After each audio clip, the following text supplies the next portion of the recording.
Bonjour à tous et bienvenue sur cette nouvelle vidéo. Nous allons vous présenter aujourd'hui notre nouveau testeur de borne de recharge DC. En effet, nous allons vous présenter notre A1732 ainsi que son contrôleur multifonction MI3155ST.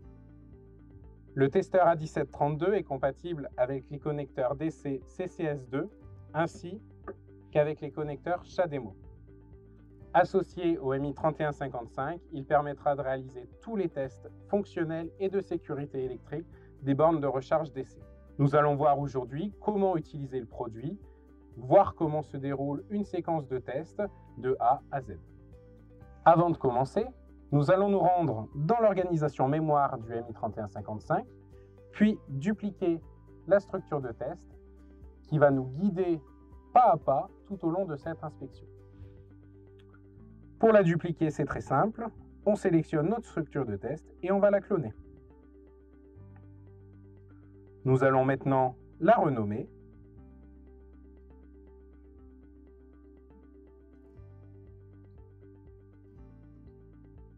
De manière à faire apparaître le nom du client. Notre structure est maintenant dupliquée et nous allons maintenant sélectionner le type d'installation DC que nous allons contrôler. Une installation DC en 400 volts ou une installation DC en 1000 volts. Dans notre cas, nous sommes sur une installation DC 400 volts. Nous sélectionnons ensuite le type de connecteur que nous allons utiliser. Est-ce que c'est un connecteur CCS2 ou un connecteur CHAdeMO? Dans notre cas, c'est un connecteur CCS2. Et nous avons maintenant accès à tous les tests disponibles pour cette borne de recharge DC. Nous allons commencer par un test de continuité, vérifier quelle est la valeur de continuité entre notre connecteur PE de notre câble de recharge et une des parties accessibles de notre borne de recharge. Nous testerons ensuite la résistance de l'isolement du câble. Est-ce que notre câble est en bon état ou est-ce qu'on a un défaut d'isolement sur le câble? Nous continuerons avec des tests fonctionnels sur la borne de recharge, le but étant de vérifier le fonctionnement réel de notre borne de recharge via une charge réelle intégrée dans notre valise de test. Cette charge réelle permet la consommation d'un courant jusqu'à 5 ampères. Nous continuerons avec une mesure d'impédance de boucle de terre par le biais du câble de recharge. Quelle est la valeur de terre de notre borne par le biais de son câble de recharge? Nous verrons ensuite le contrôle des contrôleurs permanents d'isolement intégrés à la borne pour vérifier la mise en sécurité de la borne lors de la diminution de l'isolement entre le connecteur plus et la terre et entre le connecteur moins et la terre de notre câble de recharge. Enfin, nous terminerons par le test de la mise en sécurité de la borne par des erreurs de communication, d'interruption de terre ou de réjection de courant continu sur le circuit de commande. Nous allons donc commencer nos tests en suivant la structure que nous avons dupliquée et nous allons commencer par la mesure de continuité. La mesure de continuité a pour but de vérifier la liaison équipotentielle entre la borne PE de la prise de recharge et un des points accessibles de notre borne de recharge pour vérifier que l'utilisateur va pouvoir connecter son véhicule en sécurité sans risque de choc électrique lorsqu'il va toucher une partie métallique de la borne de recharge. Nous allons donc prendre notre cordon de test, accéder au menu de mesure et vérifier le schéma de câblage, puisque tous les schémas de câblage apparaissent sur chaque mesure au niveau de l'appareil. On connecte notre câble de mesure, nos deux bornes sur PEP et PEC pour l'injection de courant et la mesure potentielle. Et de l'autre côté, j'ai mon ensemble de mes deux bornes sur une pointe de touche, de manière à venir pointer une partie métallique de la borne de recharge. Je vais revenir en arrière sur l'appareil. Ma limite de 2 ohms est entrée dans l'appareil. Je pointe sur ma borne, je lance mon test. Ma mesure est effectuée, elle est bien inférieure à 2 ohms.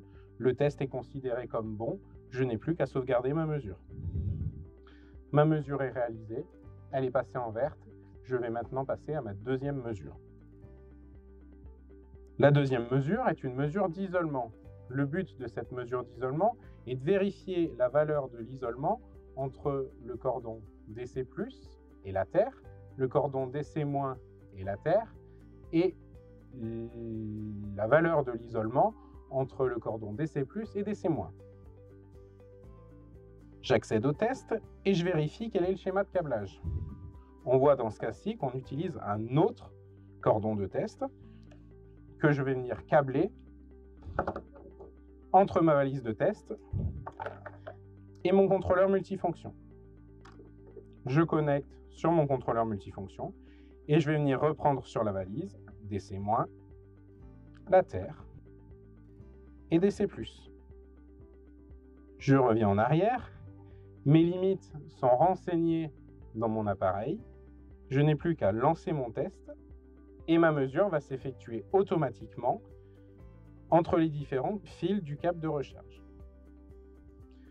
Tous mes tests sont bons, ils sont supérieurs à la limite renseignée dans l'appareil, je n'ai plus qu'à sauvegarder ma mesure est considérée comme bonne. Nous allons réaliser 2 tests fonctionnels, un avec une charge sur 10 secondes et un deuxième avec une charge de 20 secondes.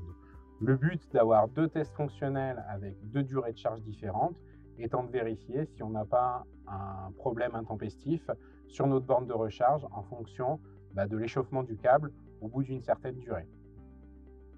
Commençons par le premier test fonctionnel, celui de 10 secondes. Nous allons lancer le test et nous allons vérifier le schéma de câblage. Dans ce cas-là, aucune liaison entre l'appareil multifonction et le testeur de borne n'est nécessaire. Nous enlevons donc la liaison. Nous allons ensuite revenir en arrière et nous allons pouvoir lancer notre test fonctionnel. Je lance notre test fonctionnel. La borne a bien perçu la demande de charge. Je vais m'authentifier avec ma carte de recharge. On verra à chaque fois en haut de l'écran en jaune toutes les étapes du process de charge entre la borne de recharge et la simulation du véhicule électrique. Nous sommes ici en charge avec un courant de 5 ampères. Notre charge s'est terminée. La borne a mis fin à son process de charge. Nous avons bien eu une mesure d'isolement sous 360 volts, une tension de charge de 312 volts, un courant de charge de 5,3 ampères. La borne a bien débité 5,3 ampères dans notre outil de test. On peut donc considérer que le test est concluant. Je sauvegarde ici ma mesure. Passons maintenant à notre deuxième test fonctionnel. Ce test fonctionnel, dans ce cas-là, est réglé sur 20 secondes, mais vous avez la possibilité d'augmenter ce temps. Le but étant, comme je le disais tout à l'heure, de vérifier si on n'a pas un défaut qui apparaît au bout d'un certain temps de fonctionnement, au bout d'un certain temps de recharge du véhicule électrique. Nous allons donc lancer ce deuxième test. Nous arrivons sur la page du test. On attend que la communication entre la valise de test et le contrôleur multifonction se réalise. Je vais pouvoir lancer mon test. La borne va détecter qu'une charge est demandée. Je m'identifie avec ma carte. Et mon process de charge s'initie. On voit ici qu'on est passé en test d'isolement. La borne vérifie automatiquement l'isolement de tous les fils présents dans le câble de recharge. On passe en précharge. Et on passe maintenant à pleine charge. Nous allons rester à pleine charge pendant 20 secondes. Les 20 secondes se sont écoulées, la charge a été interrompue. On arrête le test. On a bien eu ici une mesure d'isolement automatique sous 360 volts. Donc ça, c'est la charge qui a injecté 360 volts pour vérifier son isolement. Une tension de recharge de 320 volts. Un courant de 5,3 ampères, c'est ce qui a été demandé par la valise. Notre test est donc OK. Je vais pouvoir mémoriser ce test-là. Nos tests fonctionnels sont maintenant terminés. Nous allons passer maintenant à la mesure d'impédance de boucle de terre, c'est-à-dire quelle est la valeur de terre par le biais de mon câble de recharge. Je sélectionne ici mon test d'impédance de boucle. Je lance mon test. Je vérifie le schéma de câblage et je vois qu'il faut réutiliser notre connecteur de test, notre cordon de test, que je connecte sur notre appareil multifonction. La borne terre sur la borne terre, la borne plus sur la borne plus et la borne moins sur la borne moins. Je reviens en arrière et je vais pouvoir maintenant lancer mon test. Sur ce test, on va initier toute une procédure de recharge pour pouvoir lancer notre impulsion électrique qui va mesurer la valeur de la résistance de terre. On me demande ici de m'authentifier. Je m'authentifie. J'initie mon process de charge. Je suis en mesure d'isolement. Je passe en précharge. Je passe en charge. Et je vais réaliser ma mesure de boucle de terre.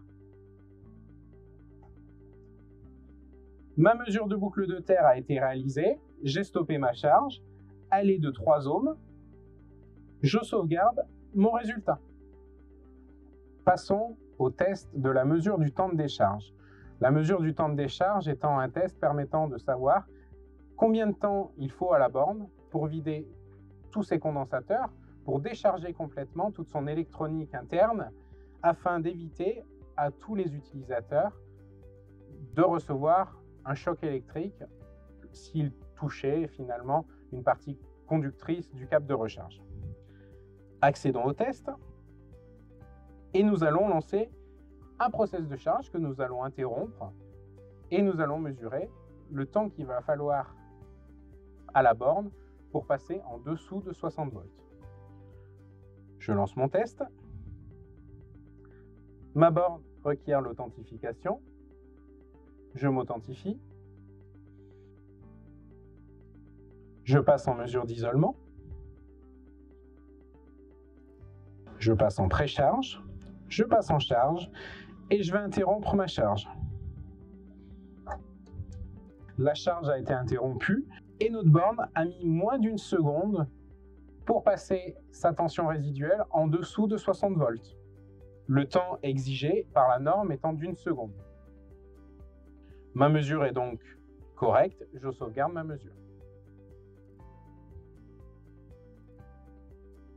Les deux tests que nous allons réaliser maintenant sont des tests pour vérifier la mise en sécurité de la borne en cas de diminution de l'isolement entre les conducteurs actifs et la terre. C'est-à-dire que nous allons vérifier dans un premier temps, lorsque la résistance entre le conducteur plus et la terre va passer en dessous de 40 kΩ, si notre borne de recharge se met bien en défaut. Nous testerons dans un second temps la même chose, mais pour le conducteur moins et la terre. Pour ce premier test, entre le connecteur plus et la terre, nous allons vérifier le schéma de câblage. On a bien nos fils de test qui sont reliés à notre contrôleur multifonction. Nous allons lancer le test. Je m'authentifie. Je réalise mon process de charge.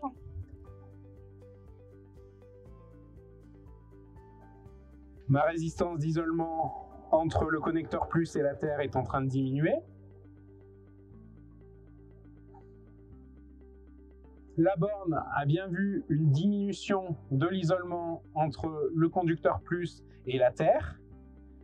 Mon appareil a mesuré le temps qu'il a fallu pour la borne à arrêter sa recharge. Mon test est donc concluant. Je sauvegarde ma mesure.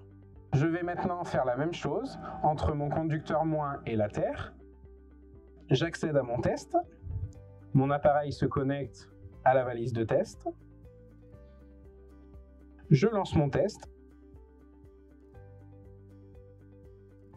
La borne me demande une authentification. Je m'authentifie. J'ai mon process de charge qui débute. On va passer en charge. Notre isolement est en train de diminuer.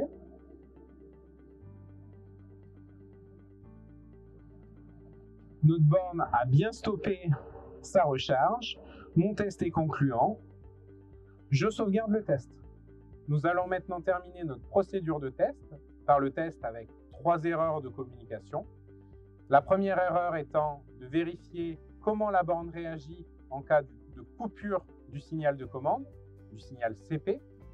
La deuxième erreur étant de vérifier comment la borne réagit en cas d'interruption de la liaison équipotentielle entre le véhicule électrique et la borne de recharge. Et la troisième chose, c'est de vérifier comment réagit la borne en cas de réjection de courant continu sur le circuit de commande. Commençons d'abord avec l'interruption du signal de commande. J'accède au test, je vérifie le câblage.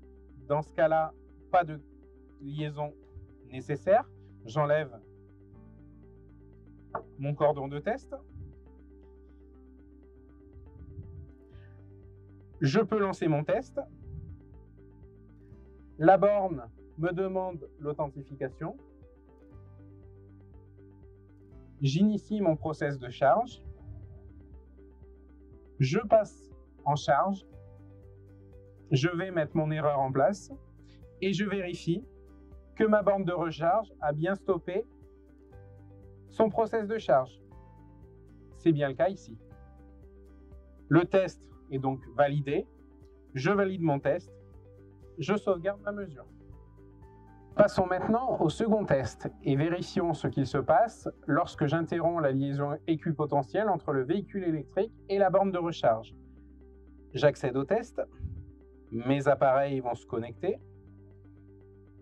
Je lance mon test. La borne requiert une authentification. Je m'authentifie.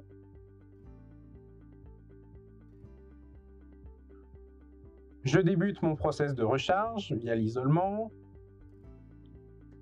Je passe en charge.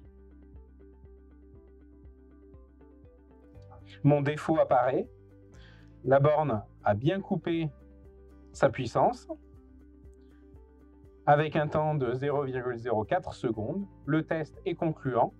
Je valide mon test. Je sauvegarde mes données. Passons au dernier test et vérifions comment réagit la borne en cas de réjection de courant continu sur le circuit de commande. J'accède au test. Mes appareils vont s'associer. Je lance mon test. La borne me demande l'authentification. Je m'authentifie. Je commence mon process de recharge via l'isolement. Je passe en précharge, puis en charge. Mon erreur est apparue. La borne a bien stoppé son alimentation. Le test est concluant. Je sauvegarde mes données. Notre procédure de test est maintenant terminée. Nous avons suivi l'arborescence dédiée à ce type de borne de recharge d'essai. Tous nos résultats ont été sauvegardés avec différents statuts, bons, mauvais ou sans limite. Nous allons maintenant pouvoir exporter ces données, puis les traiter sur le logiciel afin de pouvoir créer un rapport. Nous verrons d'ailleurs comment créer un rapport dans une vidéo dédiée. Pour ne louper aucune de nos vidéos, je vous invite à vous abonner au compte CFRAM Instruments et nous vous retrouvons prochainement dans une nouvelle vidéo.